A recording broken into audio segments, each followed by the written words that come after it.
WhatsApp channel follow అవ్వండి, link description లో ఉంది.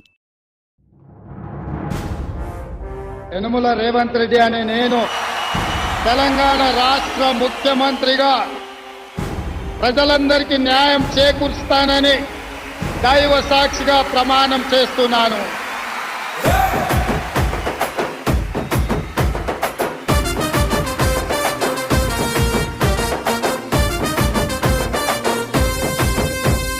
యనమల రేవంత్ అనే నేను మాటిస్తున్నా, ఎవడు రమణ నా పేరు